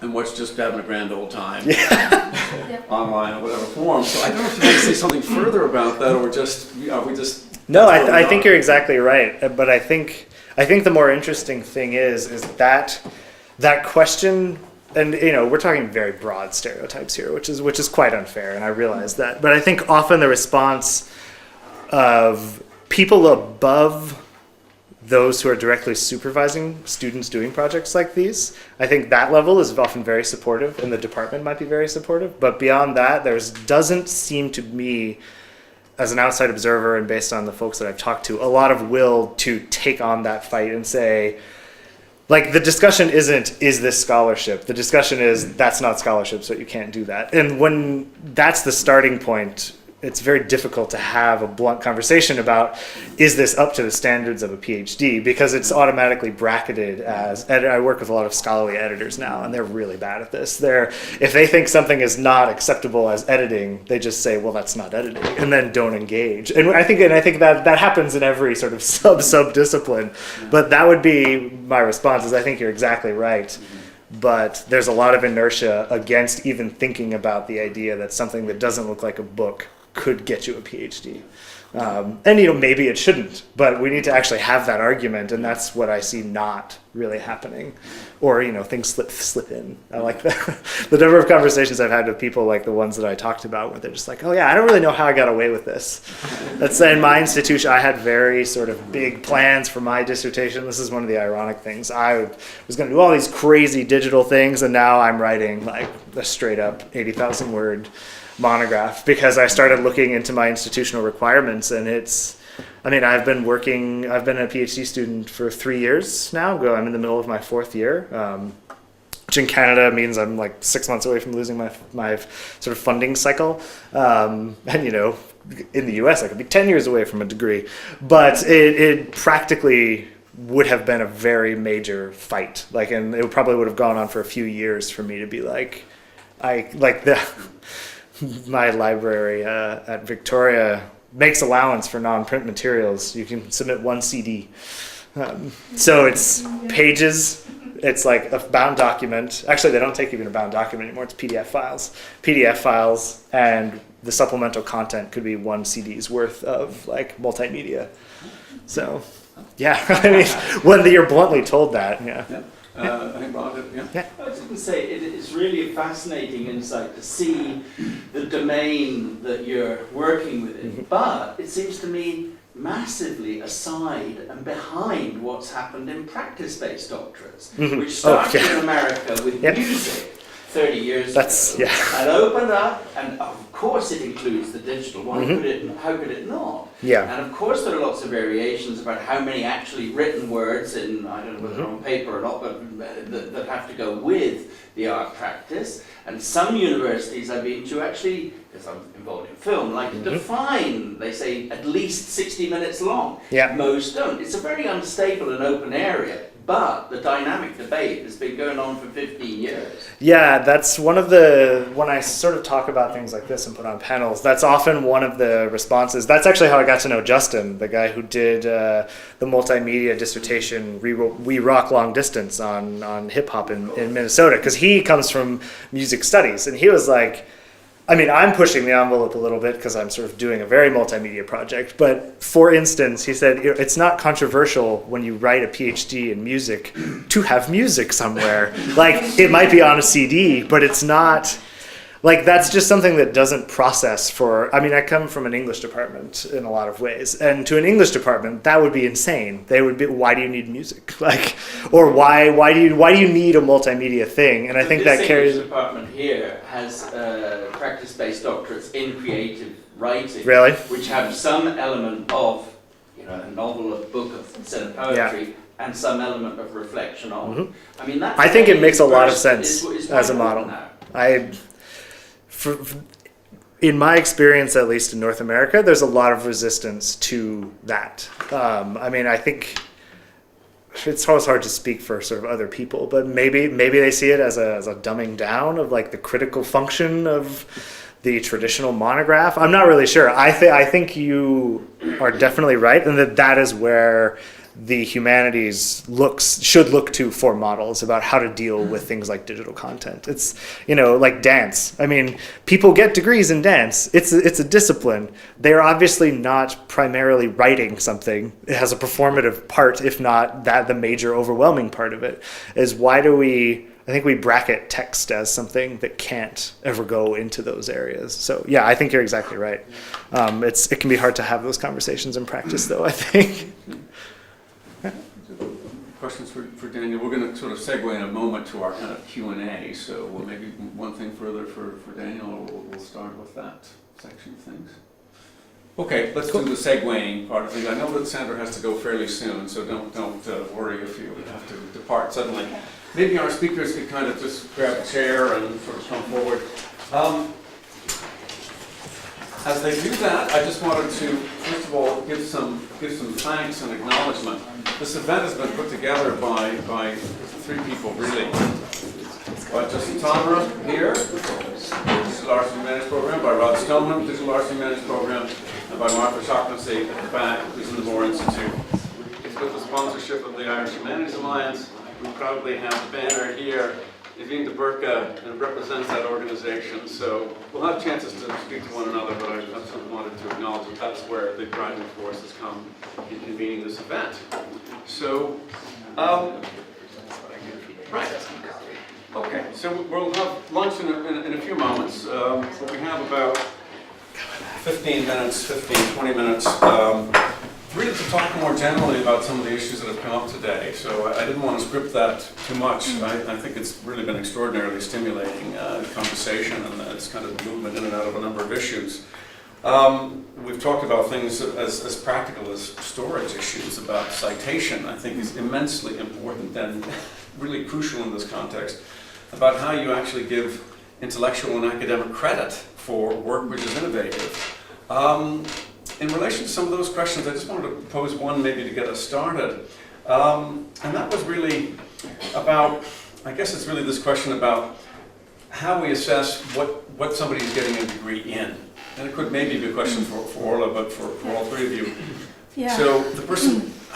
Well, I think that there is a very useful document out from the MLA, from the Modern Language Association in North America, that came out probably 2 years ago, and it was around assessing digital scholarly projects. And it attempted in some way to address the very real concerns that maybe more junior scholars, or maybe people who are looking to get on kind of the tenure track and to get positions in North America, some of the difficulties that they were experiencing, having done some of this really innovative, creative, sometimes professionally daring work, outside of the traditional aspects of the field. And there is a very detailed document, I think, for kind of promotion panels and tenure panels. And it's basically showing the difference between, woohoo, I did a website, the 10-minute thing that you do overnight, right? And something that will take a person, 2 years of very detailed, deep scholarly work, total engagement, not just kind of with their own work, but also maybe the work of others, and seeing the difference between creating something for yourself and something that is created with a very clear eye to digital project management around sustainability, built in open formats. People don't realise what that means, right? In that, maybe Microsoft Word is the open format, in that it's just so ubiquitous that it seems impossible to think of it not existing in 10 years' time. But at the same time, in terms of text formats, maybe XML as a standard is a good way to go. And, certainly we need to be cognizant of that, right? But the other side of it is, of course, that I don't see actually the split so much. Once upon a time, I might start a conversation with, hello, my name is Earl Murphy and I'm a digital humanist, in that there was some kind of, confessorial kind of, aspect to it, in that I wasn't a real humanist, but I think that there's a very real fusion now in terms of how we do our work.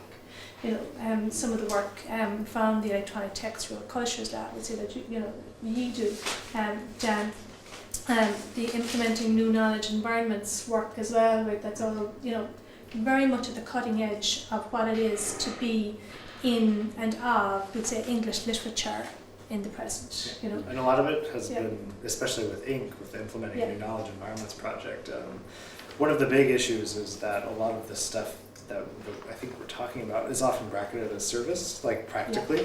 And one of the things INC has been very good at is getting things like digital prototypes counted as research activity, because it very much is research activity. But that's an uphill battle, and I think that's one of the major. I mean, it's very easy to think about something like DRI as an infrastructure service. But there's, as anyone who's done those kinds of things knows, that does not mean it is non-critical, it is a thing that you have to think a lot and deeply about to do well, but which has usually been cut off. So, that MLA document is really quite useful. Just to give an example of a master's thesis this year, right? So a student created an interactive iDocumentary of work that previously existed only as part of a descriptive list in the university special sections archive, and there was a very real sense in that of not just doing digitization in that, she took all the pictures, she had all the audio, right, but she was very deeply engaged with how people would work with or would serendipitously discover within the document that she created. So in other words, every time you open the page, the images are different, right? Okay, so the images are the same, but they've moved. So in case you thought you were just going to read kind of normally from left to right, and she theorized that, and it was a very useful, master's project. So for me, it would be very difficult to say, this is the digital bit over here, and this is, the other bit, because they're intrinsically linked. You can't separate them, And that the hand in the brain. Synergy. That's it. But I suppose my own work, once upon a time, seems very far away, like my own PhD. I think once upon a time I thought that the machine would do the work. Once you had a machine involved, way back, right? I thought that the machine would do the work, and of course the machine doesn't do the work. You have to actually tell the machine what to do. And even if the machine is involved in a process, you can intervene in that process, refine the process, change or build upon the processes of others, and part of what we do, I think, in a lot of the work is to document the process, document our processes and what we've done, so that then somebody else can reflect on that or maybe intervene and build upon that and make all of those open in a way that historically isn't the case maybe in a PhD thesis, where you kind of present a fait accompli and there it is, But an awful lot of the elements perhaps of the reasoning, might be completely apparent to yourself, and you've done your best to put them in the argument. But you might have drawn upon a whole heap of resources, none of which would be at the fingertips of the person who's reading the given book, And perhaps just a little bit about that as well. Can I? Oh, yeah, of course, please. I think it's a more general point, I think, but there's an obsession with labelling as well of, what are you? And digital humanities, I think, it's a genuine challenge to say what the discipline is, what it is. But then I wish that it were different and that people didn't need to be labelled like this and just see such a drive towards it, such a force behind it in society at the moment. So my PhD is in mathematics, and I was academic for a while, but then I went to industry, and I didn't have the skills that I needed to work in industry as a mathematician. You're pretty useless. I love the mathematicians, but anyway. But at that time it was okay. But by the time I left that industry, some years later, the job ads were, you need to have had 6 years Java experience, you need to have worked at this code, you need to have this language, and I would never have got a job then because I didn't have those really precise skills. And I think, it's a gamble in some way. Or you had been talking about appealing to the mothers of the students starting a digital humanities course. It's a real gamble to do that because you're not a lawyer, you're not a software engineer, but you're just going to, you can be a fabulous thinker and researcher, and that's the person you want to employ if you're employing someone. You shouldn't, The obsession with labels, I think, is really to the detriment of. Yeah, obviously that's an important question about kind of career trajectories, which we talked at the first doctoral training workshop, and it's clearly an issue here because on the one hand you have students who are clearly got a different skill set and are therefore potentially at an advantage, a significant advantage. On the other hand, depending upon the kinds of opportunities, maybe at a disadvantage. I mean, it's still the case that in most humanities disciplines that I would be familiar with, they tend to be often like a period. You're hiring somebody in X, 19th century historian or literary specialist and so forth. And the digital dimension of it, while there may not be resistance to it, it's rare for it to be privileged in that context. That's one avenue of employment, and again, there might be another one where somebody is at an advantage in a sense. Yeah, I think that there's within the academy there is a danger at present, right? It has arguably been kind of lurking for about 5 years, perhaps more, right? That we are stifling innovation. Marcel O'Gorman has a great book called Ecrit or E-Crit, and in it he talks about, I suppose, hermeneutics. On the one hand, right, that we're all involved in meaning making and knowledge building and knowledge creation. But he sees the issue of the digital at, I suppose, the cusp of what he calls the heuretic, that it's about innovation and the danger, if you like, of not innovating, because this business of, I suppose, not exploding the culture of the book, right, in a way that, I'd like to throw a little grenade into the room and say, listen, how many PhD theses in the bottom of a given library were read, perhaps, there's probably stats for this, once upon a time, and how many more of them are being read now that they're available online, right? And I think that there would probably be a profound difference there. Absolutely. And also I would say that that's not just good for the library, but it's also good for the university, but ultimately it's good for the individual in that instead of their work maybe being a bit buried or lost, right, that, it can be, challenged and engaged with and changed. And that, one of the big issues that we have is instead of realising that screen you're there and the one that we have in front of us, that it isn't a page. The nomenclature is wrong. It isn't a page. It's this dynamic environment that it's capable of more than a page. And if we reduce it to the page, and I'm careful with the word reduction, right? If we reduce it to the page, well then all of the potential in terms of remediation and kind of, reach are very seriously flattened out, And I think that certainly the idea then would be that we would think of it as something other than a page, and the potential then for new research and new work, like those that you've mentioned, Dan, and also the ones that I see coming out this year. Now again, there's a great collection of audio from one student. There's a website on intercultural communication in education and another. There's another one on a transmedia performance where a drama student, instead of just having a performance in a space, also had the performance online through various social media outlets, right, with various personae, and people, then the audience could choose to either tune into that or not. You know, very immediate and very different. And again, the challenge is how are you going to replicate that? You know, how are you going to reduce that to 15,000 words, you know, and give it to an extern? You know, that's difficult. You know. Comments? Yeah, Lauren? I have a question. Primarily, I guess very similar questions to Orla and to Sandra about how you deal with the methods of practice-based research. In the case of the DHA, you mostly mentioned maybe problems of dissemination of practice research. Is part of the research or the structured PhD that you are organising, does that deal with the methodologies of practice-based? Yeah, it does, of course. It does. I mean, you're more able to discuss it than I am, Raj, right? But absolutely, you know, that there are plenty of people who are doing practice-based research, mostly at Trinity, and here, actually, there are only 2 in UCC, right? But certainly that it's, that there's an understanding that people will document their process, you know, and that, you know, in other words, that it's not cut loose from, you know, from reflection and from, you know, engagement in that way, you know, and that there's no issue really with the dissemination in and of itself, really. It's, for us, right, it's going to be a challenge, certainly, to try and distill it, you know, into something that can be sent to the library, for instance, right, which would be a traditional thing.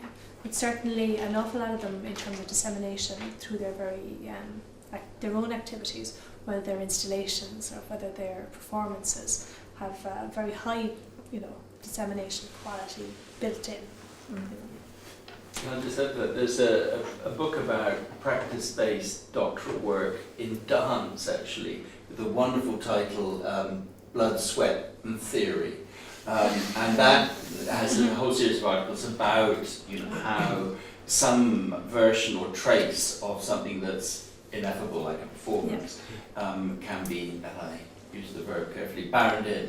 I also want to say, small plug, late in the day on Friday, our colleagues in Limerick have sent the outline, and I can send it to anyone who's interested. Anne Sophia Danced is at UL Thursday next week, and it's a celebration of arts research. It's about practice-based work in, because Limerick's doing it, there's more on music and dance, but it's also got the Barron College of Art and Visual Arts and the Houston on film. So there's a day in Limerick next Thursday, a week on Thursday, on practice-based doctoral research.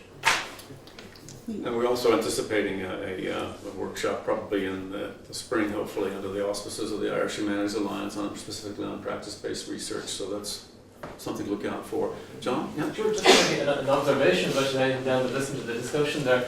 It seems to me in the libraries we're quite challenged now, and rightfully so, with getting involved more. We tend to get involved at the end of the process. We're the ones who publish the usually very conventional PhD, but we can expect to see the envelope being pushed more, as you said. But also, we probably listen to Sandra in particular. There are areas, and we are aware of this, and we need to get involved more along the way, like rights management being, for example, one of them, advice on metadata. We've had discussions with yourself and colleagues on this, Dan, as I say, just to flag that there's an important role for libraries, but it's certainly much earlier in the process than it used to be. Absolutely. It's not just at the end. No, that's a very good point, and in fact it really does alert us to that we should have this conversation about the current group of DAH students who are coming near to completion, about really trying to think through what this might mean. Very good point. Yeah. Just a quick addition to that. In Canada, at least, that's a real concern, and they're really starting to push for library co-involvement with grant applications, because in Canada, in most cases, library are not faculty, as they are in some other places. So they're primarily seen as staff service personnel, which means they can't actually do any projects or anything that requires external funding.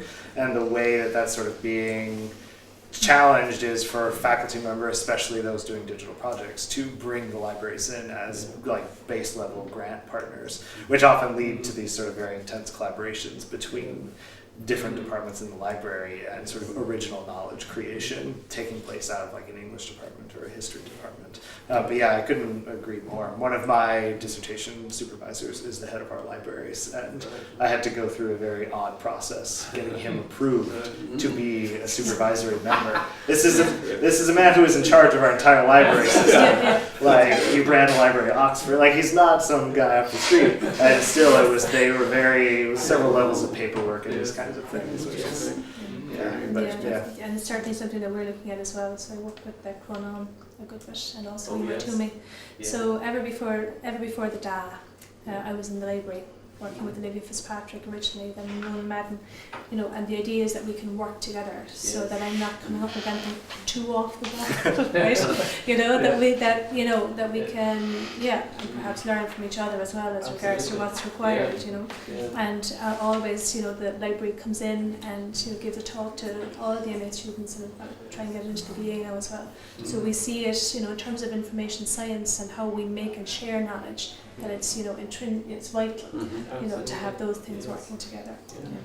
I mean, you were saying like a large part of the research work of DRI that the researchers in the organisation do is making decisions and researching what's the right way to annotate the data and so on. So in some way, preserving a PDF is like one of the simplest types of objects that you could preserve. And publications and theses, there's such a standard currency that all those decisions have already been taken.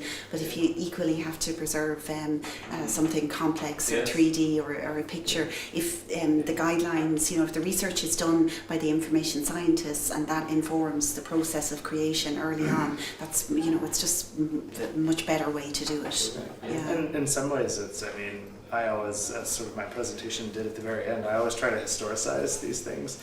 And I've written about sort of the British Library in the 19th century. Like, the people that were running the British Library in the 19th century basically invented the printed catalog, and they were seen as like the intellectuals of the day that were uniquely equipped to handle the problems of information. And yet, I see work like DRI and like other aggregators and the DPL, the Digital Print Library of America in the US, like those are in some ways recalling a very old model of what sort of not quite as specialized academia might look like. And so why did that change? Why do we need to sort of bring that model back? I think it actually is happening a lot. Some people like James are doing that. So one of my PhD students, who's a digital humanities designer, working with the library.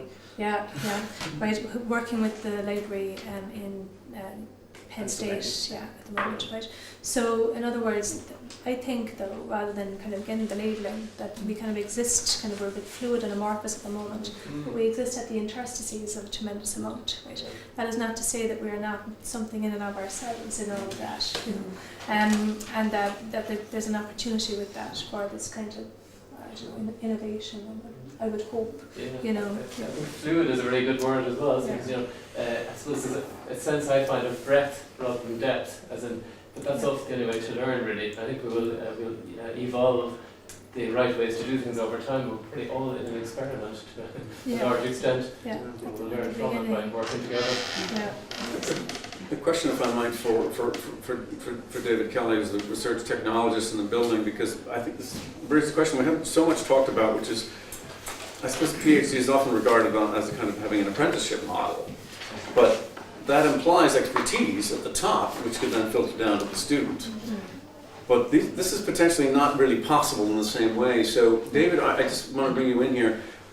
Are you finding that PhD students are coming to you in your capacity for advice on the digital element, or is it more at postdoctoral level that's tended to be? No, it would definitely be more postdoctoral or staff. Probably one or two PhD students across both Whitaker and the more institutes. Maybe four. Over the last year and a half would be the extent, and they'd all be pretty much one-off conversations rather than kind of long-term engagements, which would be more the model for postdocs or research projects. It's interesting. I don't know if whether you wanted to come in on that question about. Could I just add to that maybe as a relevant point as well? I think some of the specific queries that David has fielded from PhDs in the DAH program have been about preservation, though. Yeah, Is that well, the case? and general infrastructure type stuff, as in, you know, where do I host this? That type of thing, you know, rather than what's possible or. Right. Yeah. But I think it's a non-trivial issue as well, you know, we've Yeah. talked about. Yeah. Yeah. Is there anything further you wanted to add about that question about the apprenticeship model and Yeah, how it well, works? I think that I think hopefully for all PhDs we're beyond the apprenticeship model. I hope, you know, that in other words, that there isn't this whole, I think I made the analogy earlier that there's not this whole big block of knowledge that I have that I can hand over to somebody else. Because sure, I do have a big block of knowledge about, I don't know, 3D imaging and cultural heritage, you know, and how to create a knowledge model around that, and, you know, like, and how to enrich it, okay. And I can pass that on to somebody else, but that's my PhD, that's not somebody else's, you know. And similarly with everything else, I would hope, right? So my job then is through years of experience and just being way older, right? Just to facilitate students' learning engagement and to encourage the daylights out of them, and I use that word a lot, the daylights, I'm going to encourage the daylights out of them to become part of these conversations, you know. So my PhD student knows Daniel from being at UVic, you know, in the summer time, and you know, right, how, yeah, that's the only reason I know you, you know, that kind of thing, right? So in other words, to encourage them to go out into their own world, into their own fields, to become specialists in their own areas, to follow the key people there, to become part of conversations that are outside of this, right? But, you know, all of the basics in terms of the scholarship remain the same. You know, integrity, rigour, all of those elements remain constant. The modality might, you know, the methodology might change, but certainly, you know, the key things remain the same. How much of it is confidence? Yeah. I think that's the most valuable thing you can give to someone that you're mentoring. And sometimes, you know, they come in, just as an example, since he's not here, we can talk about him. He was very quiet, second student, when he came across the threshold. He was very Really? Yeah, on my life. Shocking. Yeah. So he, you know, so it took a lot really of basically encouragement and engagement, you know, to begin to speak maybe and create events then, of course, to create events locally, to create events then maybe that are interdisciplinary, and then to create writing opportunities that are local, and then to create writing opportunities that are interdisciplinary, and to help a student through all of those things, you know, one after the other. And hopefully we've managed to achieve that. So it seems kind of like there's, you know, yeah, there's a lot of students, but over the past, I would say 6 years, working with the library, working with the graduate school, there is a very structured set of scaffolds, you know, that support the freedom within the structure. So yeah, there's a structure, but there's tremendous freedom then to exist as, you know, someone who does music, someone who does art installation, somebody who does, you know, kind of digital editing, somebody who does kind of very traditional historical research within those. I think that's a very good point of transition. I want to thank all three of our speakers, Alessandra and Daniel. Look forward to lunch, which is going to be outside, and to continuing the conversation there. So thank you as well for attending.